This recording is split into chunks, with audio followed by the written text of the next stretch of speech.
नमस्कार साथियों, आप सभी का एक बार फिर से स्वागत है मेरे YouTube चैनल प्रेम की बात आपके साथ में। तीसरे चरण का मतदान कल कंप्लीट हो गया। ऐसे में आज हम बात करने वाले हैं बिहार के उन 5 सीटों की जिस पे कल मतदान हुए।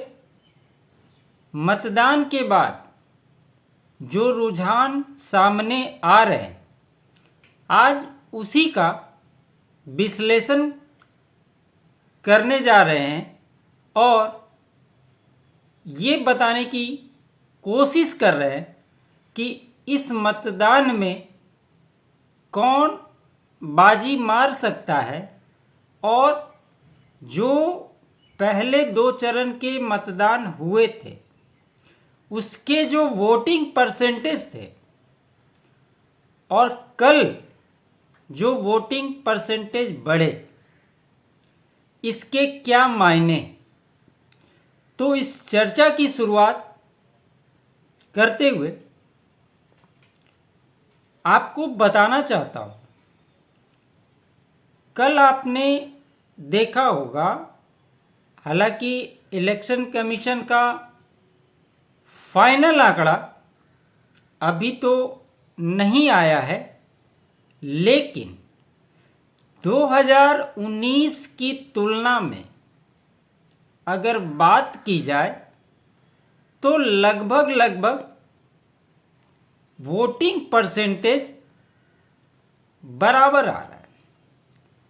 अच्छा, जरूरी बात यह है कि आपने देखा होगा जब चुनाव शुरुआत हुई थी, पहले और दूसरे चरण के मतदान के बाद और अभी भी अगर जो विपक्षी पार्टियां हैं, इंडिया अलायंस के जो पार्टनर हैं, वो एक ही बात कहते हैं कि भाजपा के वोटर घर से निकल ही नहीं रहे हैं और जो भी वोट पड़ रहा है वो हमारे वोटर्स हैं, यानी कि इंडिया अलायंस को वोट करने वाले वोटर्स ही निकल रहे हैं और वही मतदान कर रहे हैं।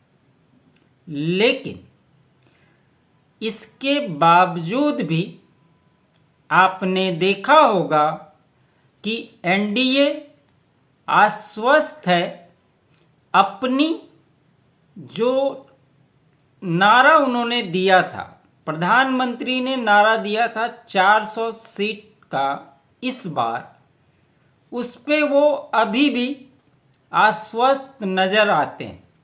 लेकिन कल जो मतदान हुआ इसमें बहुत सारी चीजें, बहुत सारे समीकरण चेंज होते हुए दिखाई दिए और सबसे बड़ी बात, जैसे जैसे चुनाव चरणबद्ध तरीके से आगे बढ़ते जा रहा है, वैसे वैसे आप देखते होंगे कि विपक्ष कोई न कोई ऐसी बातें कह जाता है और उसके ऊपर एनडीए और खास करके प्रधानमंत्री नरेंद्र मोदी को अगर आप सुनेंगे तो वो उस मुद्दे को इस प्रकार से बताते हैं, उठाते हैं और उनकी हर रैलियों में जिस प्रकार से वो बात पहुंचाने की कोशिश करते हैं और जनता तक पहुंचाते हैं, ये आप सभी जानते हैं। ऐसे में कल लालू यादव का एक बयान आया मुस्लिम आरक्षण को लेकर कि मुस्लिम को आरक्षण मिलना चाहिए, ये उन्होंने स्पष्ट शब्दों में कहा था। लेकिन जब उनकी आलोचना होनी शुरू हुई तो अचानक से 1 घंटे के बाद उन्होंने सफाई दी कि धर्म के आधार पर आरक्षण नहीं मिलना चाहिए। लेकिन इससे एक बात स्पष्ट हो गई कि कांग्रेस जिस वर्ग को खुश करने के लिए ये सारे नैरेटिव गढ़ रही है, तो लालू यादव इस नैरेटिव से पीछे कैसे रह सकते हैं। और कहीं ना कहीं ये बातें उसी दिशा को जोड़ती है। देखिए, मेरा स्पष्ट तौर पे मानना है, और अगर आप राजनीति को समझते हैं या समझने की प्रयास करते हैं तो निश्चित तौर पे इस बात पर आपको गौर करना आवश्यक है कि जो विचारधारा लेफ्ट की रही है और जिस प्रकार से कांग्रेस के ऊपर लेफ्टिस्ट का कब्जा होते जा रहा है और पूरी की पूरी कांग्रेस लेफ्ट सोच की ओर बढ़ती हुई स्पष्ट वे में दिखाई देती है। इसे आप माने या ना माने, लेकिन अगर आप इसको गौर से विचार करेंगे, उनके स्टेटमेंट को देखेंगे, तो टोटली लेफ्टिस्ट की धारा उनके अंदर दिखाई देती है। और ऐसा सिर्फ मैं कह रहा हूं इसलिए आपको मानना चाहिए, ऐसी बात भी नहीं। अभी हाल फिलहाल में कांग्रेस से जितने भी नेता ने रिजाइन किया, आप उनके वक्तव्यों को ध्यान से सुने, आपको उनकी विचारधाराएं स्पष्ट समझ में आ जाएगी।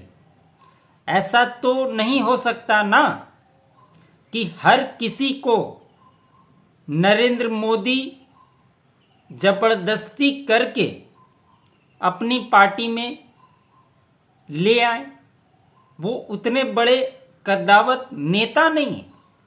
और खास करके जिस प्रकार से बड़े बड़े कांग्रेस के दिग्गज प्रवक्ता जो कांग्रेस पार्टी को टीवी डिबेट में डिफेंड करते थे, वो लोग कांग्रेस को अलविदा कहकर भाजपा में शामिल हुए। और ये उनकी प्रतिक्रियाएं हैं, आप उसे ऐसे जाने नहीं दे सकते।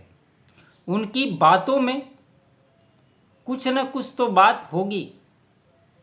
ऐसे कोई बड़बोलेपन में कोई भी बात नहीं बोलता है। खैर, हम बात कर रहे थे बिहार के 5 सीटों में कल जिस प्रकार से मतदान हुआ, लगभग अगर आप देखें तो झंझारपुर में जो आंकड़े आए थे वो करीब 55% के आंकड़े हैं। अररिया में लगभग 63% के आंकड़े हैं। मधेपुरा में 61% के आंकड़े हैं। खगड़िया में 60% के आंकड़े हैं और सुपौल में 62.5% के लगभग मतदान कल हुआ। लोग इसके मायने ये भी लगा रहे हैं, हालांकि ये बात भी है कि जिस प्रकार से गर्मी पड़ रही थी उसमें कल मौसम में सुधार भी था। ये भी एक मामला, लोग कह रहे हैं कि चुनाव का वोट परसेंटेज ज़्यादा होने का लोग मतदान करने के लिए निकले। और अगर हम सीटों दर सीटों की अगर बात करें तो झंझारपुर में आपने देखा कि वीआईपी कोटे में ये सीट गई थी जो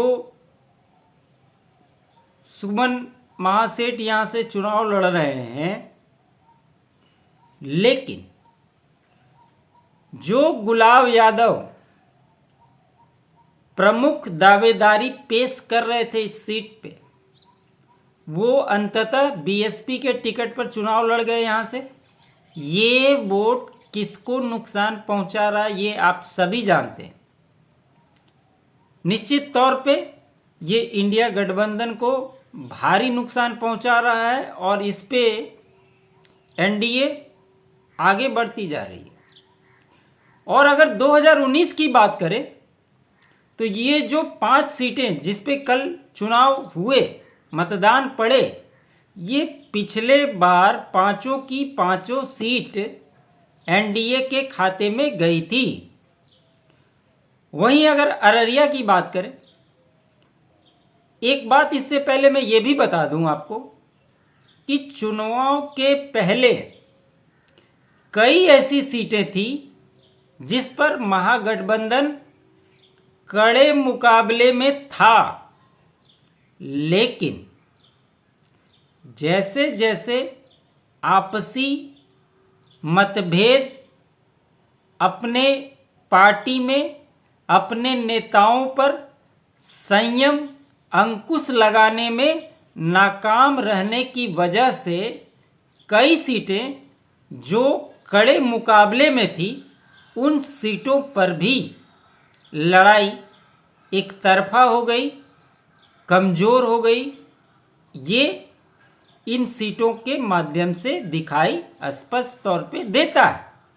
झंझारपुर में जहां गुलाब यादव, अररिया की बात करें तो अररिया में 2 भाइयों की लड़ाई में ये सीट भी एनडीए के फेवर में जाती हुई दिखाई देती है, क्योंकि वोट पोलराइजेशन जो होता है और इसके मास्टर नरेंद्र मोदी माने जाते हैं। जिस प्रकार से वोटों का पोलराइजेशन नरेंद्र मोदी कर देते हैं, ये और कोई नहीं कर सकता। और सबसे बड़ी बात, जिस प्रकार से टीवी में ये दिखाई दे रहा था कि मुस्लिम मतदाता जा रहे हैं लाइन से वोट देने के लिए और जो वर्ग महागठबंधन को सपोर्ट करते हैं उनको हाईलाइट किया गया, तो कहीं ना कहीं ये संदेश देने की कोशिश की गई कि भैया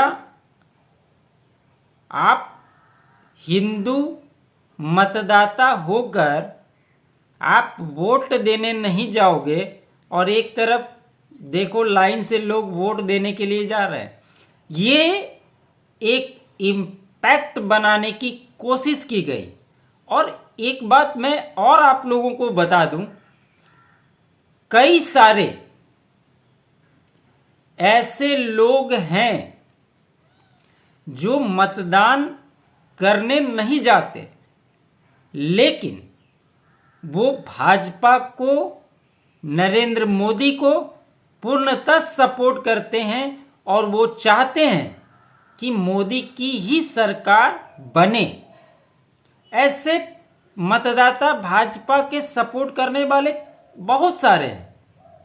और ये जो लाइनें दिखाने की कोशिश की गई, ये कहीं ना कहीं एक तरह से समझिए तो वोट को पोलराइजेशन करने की कोशिश की गई, जिससे कि हिंदू मतदाता में ये मैसेज है कि क्या सही में मोदी कहीं हार तो नहीं रहा है। इसके वजह से भी वोट करने के लिए निकलें।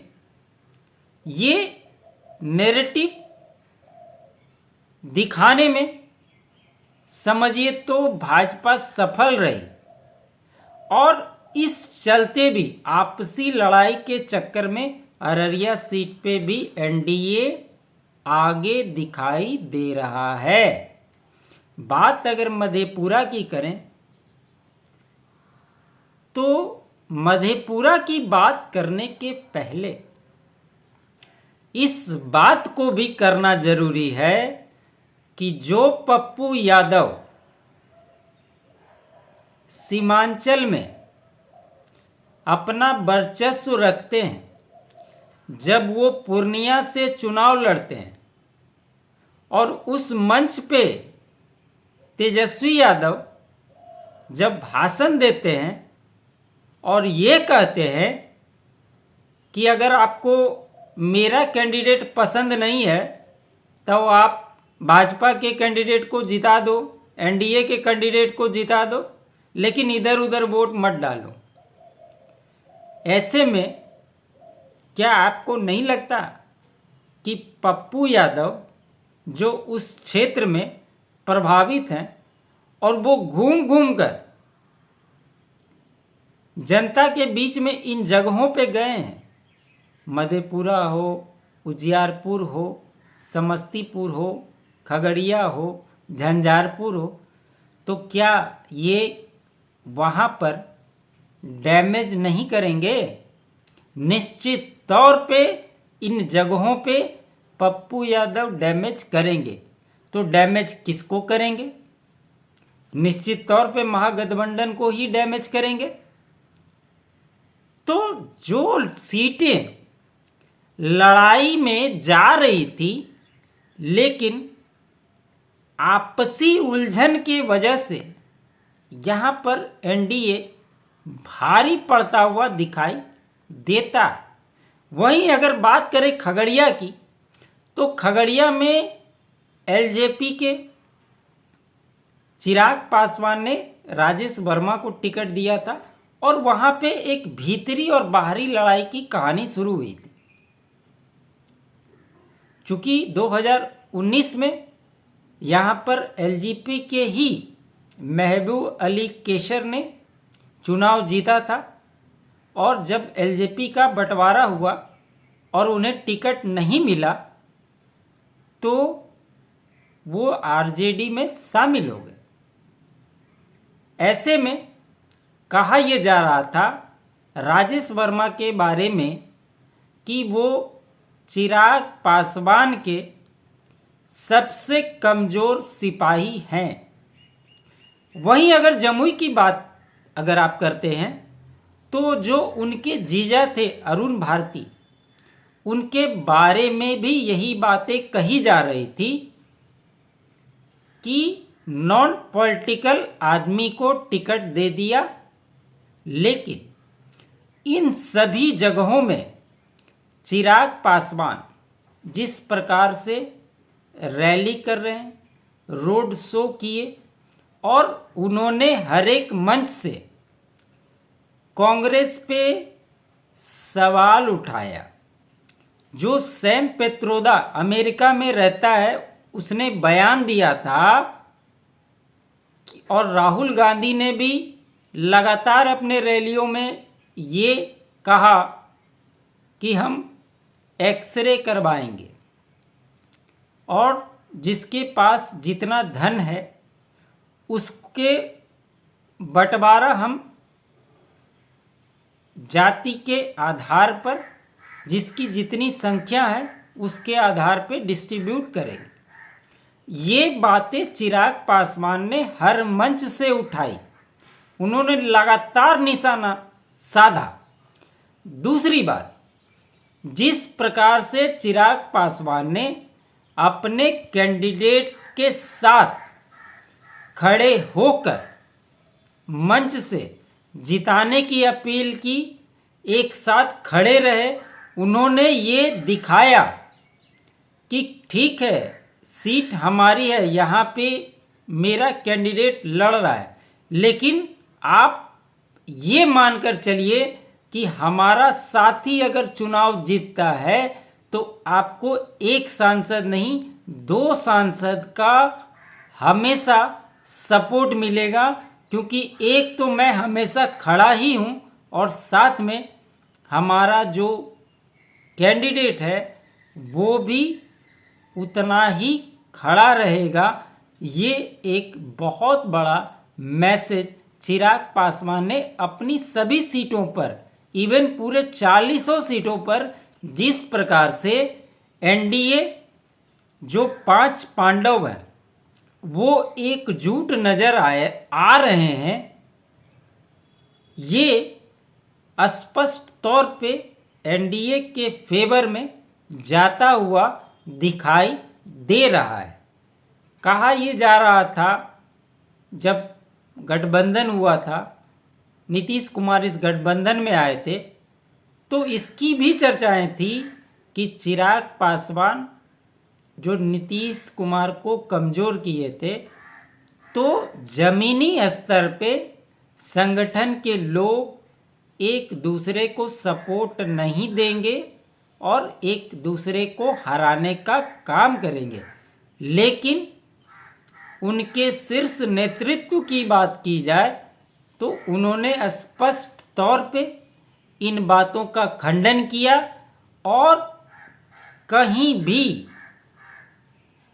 हर मंच पे जिस प्रकार से एनडीए एकजुट रही, आप पोलिंग बूथ पर देखेंगे, जहां मैं खगड़िया की ही बात कर रहा हूं, आप खगड़िया में अगर आप पोलिंग बूथ पर देखेंगे तो जदयू का पोलिंग एजेंट हर बूथ में बैठकर एक एक लोगों को पोलिंग स्टेशन में लाने से लेकर वोट दिलवाने का काम करता हुआ नजर आया।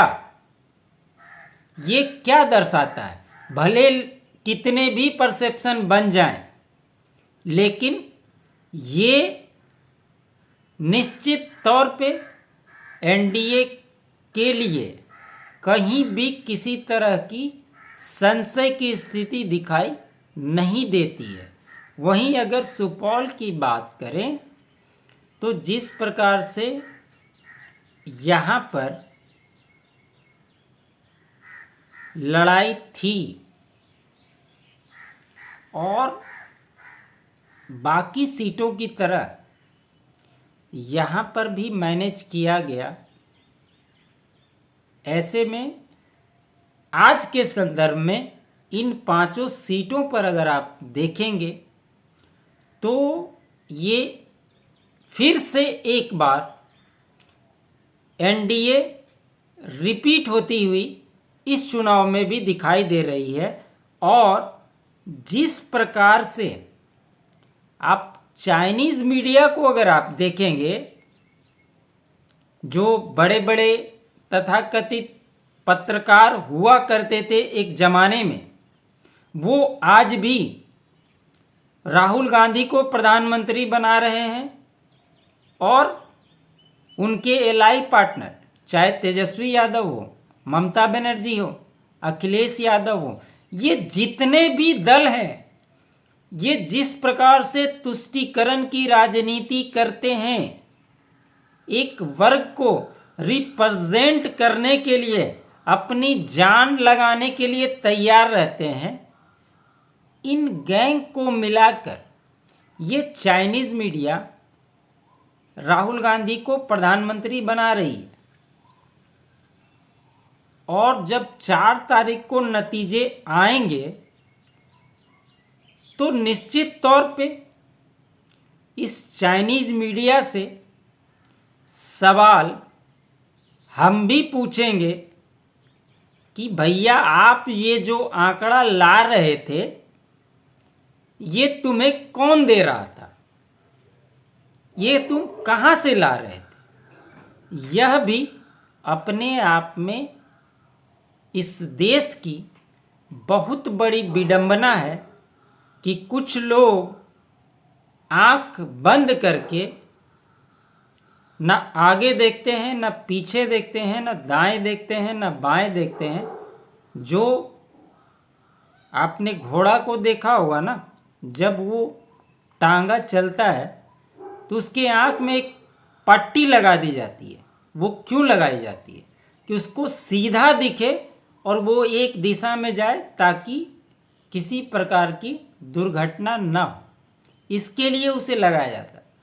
वही वाली स्थिति इस गैंग की है। तो कल के मतदान के हिसाब से ये पांचों सीटें एनडीए के फेवर में निश्चित तौर पे जाती हुई दिखाई दे रही है। यहाँ पर महागठबंधन किसी भी एंगल से, किसी भी तरह से जीतने की स्थिति में नहीं है। एक बात और कहकर मैं इस विश्लेषण को समाप्त करूंगा, वो ये कि आपने देखा होगा कि जितनी भी रैलियां तेजस्वी यादव कर रहे हैं, उन सारी रैलियों में मुकेश सहनी को 1 मिनट के लिए भी वो नहीं छोड़ रहे, क्योंकि अभी आरजेडी की जो स्थिति हो गई है और आने वाले चुनाव में जो स्थिति होने वाली है, उस नैया को पार लगाने का काम मुकेश सहनी ही करने वाले हैं तेजस्वी यादव के अकॉर्डिंग। इसलिए वो 1 मिनट भी मुकेश सहनी को छोड़ना नहीं चाह रहे हैं, या ये कहें कि छोड़ नहीं रहे हैं।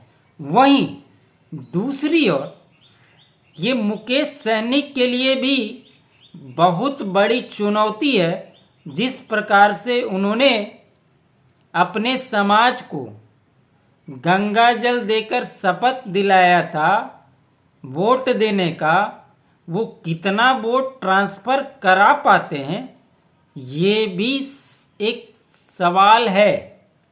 और ये मुकेश सहनी की क्रेडिबिलिटी को भी साबित करेगा कि वो कितने बड़े नेता बिहार में रहेंगे अपने समाज के लिए, या उनके ऊपर प्रश्न चिन्ह उठेगा। ये चुनाव भी मुकेश सहनी को तय कर देगा। तो ये सारी बातें इस चुनाव में उभर कर सामने आई। जैसे जैसे आगे के चरण बढ़ेंगे, आप देखिए चीज़ें किस दिशा में जाती है। इसी के साथ मैं ये अपना विश्लेषण यहाँ समाप्त करता हूँ। आप सभी से आग्रह होगा, कमेंट के माध्यम से आप क्या सोचते हैं वो ज़रूर बताएं, लाइक कर दें, शेयर करें और चैनल को अधिक से अधिक सब्सक्राइब करें। मोटिवेशन मिलता है उस चीज़ से। आप लोग सपोर्ट करते रहें। बहुत बहुत धन्यवाद।